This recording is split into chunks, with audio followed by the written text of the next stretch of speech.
कोळी सण येतोय, नारळी पौर्णिमा. तर नारळी पौर्णिमा विशेष बनवूया मावा आणि ओल्या नारळची बर्फी. मावा वापरून बनवतोय त्यामुळे सेम मिठाईवाल्याकडे मिळते तशीच ही बर्फी तयार होणार आहे. एकदम मऊ लुसलुशीत, जिभेवर ठेवताच विरघळणारी अशी ही बर्फी तयार होते. तर चला झटपट या रेसिपीला सुरुवात करूया. ही बर्फी बनवण्यासाठी लागणाऱ्या सगळ्या साहित्यांचे प्रमाण पाहूया. ओल्या नारळच्या वरची काळ्या रंगाची साल मी सुरीने काढून घेतली आणि त्याचं काप करून मी जाडसर असं मिक्सरला फिरवून घेतलं आणि असं कीस तयार झालेलं आहे. 2 कप मी इथे कीस घेतलेला आहे आणि ज्या कपने कीस मोजून घेतलेलं त्याच कपने मी पाऊण वाटी साखर घेतलेली आहे. 100 ग्रॅम मावा, अर्धा कप दूध आणि पाव चमचा वेलची पूड, त्यासोबतच 1 चमचा साजूक तूप लागणार आहे. इथे मी 100 ग्रॅम मावा घेतलेला असल्यामुळे साखरेचं प्रमाण थोडं कमी घेतलेलं आहे, पाऊण वाटीच घेतलेली आहे. कारण माव्यामध्ये सुद्धा हलका गोडवा असतो, त्यामुळे जास्त गोड होऊ नये. त्यामुळे मावा घेत असाल तर साखरेचं प्रमाण थोडं कमी घ्यायचं. आता इथे मी ज्या टीनमध्ये बर्फी सेट करून घेणार आहे त्याला तूप लावून घेते. इथे तुम्ही एखाद्या गोल ताटाचा वापर करू शकता किंवा एखाद्या काचेच्या चौकोनी डब्याचा वापर करू शकता. आधीच मी इथे तूप लावून घेतलं.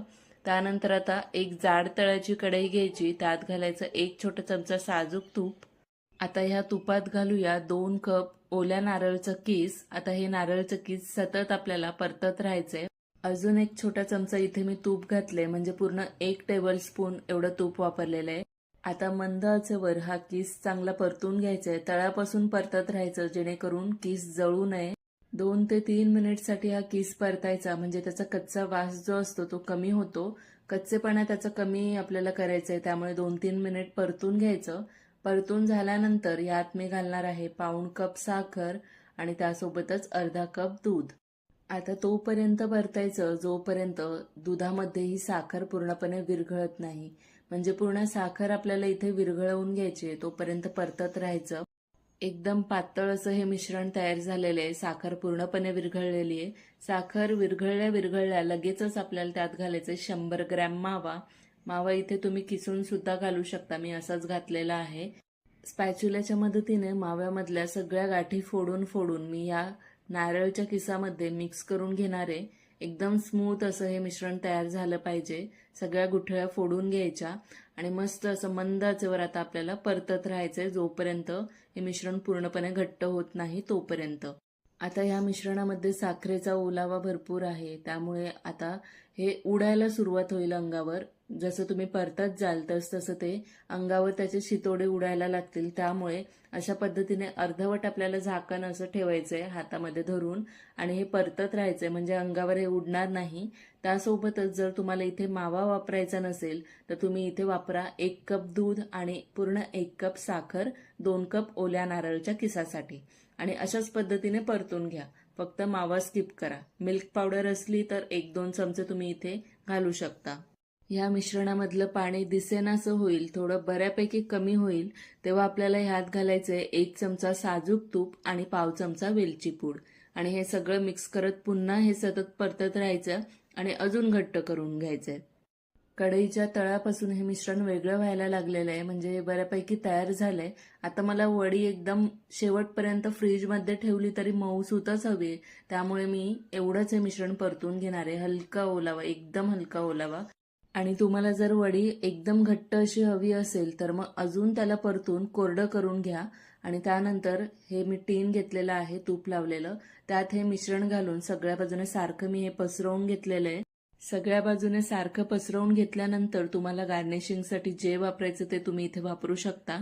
कोणतेही ड्रायफ्रुट्स वापरू शकता किंवा काहीच वापरायचं नसेल तरी तुम्ही स्किप सुद्धा करू शकता. पण बर्फी आहे त्यामुळे मी इथे काही ड्रायफ्रुट्स वापरलेले आहेत, जसे पिस्ता आणि बदामचे काप आहेत ते मी सगळीकडे पसरवून घेतले. त्यासोबतच रोज पेटल्स घातल्यामुळे ना दिसायलाही सुंदर दिसते बर्फी, त्यामुळे मी हे घातलेलं आहे.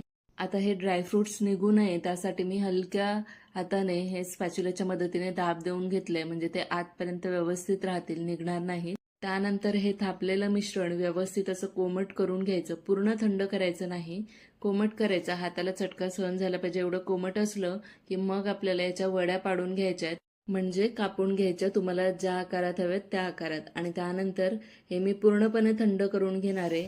मिश्रण मी इथे पूर्णपणे थंड करून घेतलं. त्यानंतर मी आता ज्या वड्या कापलेल्या त्याच्यामध्ये थोडे थोडे स्पॅच्युलाच्या मदतीने गॅप करून घेते. त्याने काय होईल, वड्या व्यवस्थित अशा आकारात येतील. आणि आता मी हे थंड करायला फ्रीजमध्ये ठेवणार आहे अर्धा ते 1 तासासाठी. कारण मी यात थोडासा ओलावा ठेवलेला, कारण मला ही बर्फी मऊ हवी आहे. तर बर्फी व्यवस्थित निघावी ट्रेमधून, त्यामुळे मी अर्धा तासासाठी ही फ्रीजमध्ये सेट करून घेतली. आणि तुम्ही पाहू शकता मस्त फ्रीजमधून काढल्यानंतर सुद्धा एकदम मऊसूत ही बर्फी तयार झालेली आहे. जर तुम्हाला वडी एकदम घट्ट हवी असेल तर व्यवस्थित असं परतून घ्या. जराही ओलावा न ठेवता कोरडं करून घ्या मिश्रण आणि मग ट्रेमध्ये सेट व्हायला ठेवून द्या. म्हणजे तुम्हाला फ्रीजमध्ये जास्त ठेवायची गरज पडणार नाही, ती पटकन सेट होईल. जरी गरज वाटली घट्ट व्हावी तर मग तुम्ही फ्रीजमध्ये ठेवू शकता. आणि पाहू शकता मस्त मऊ अशी जिभेवर ठेवताच विरघळणारी मावा आणि ओल्या नारळची बर्फी इथे तयार झालेली आहे. ही तुम्ही कितीही वेळ फ्रीजमध्ये ठेवलीत तरी अशीच्या अशी मऊ राहील.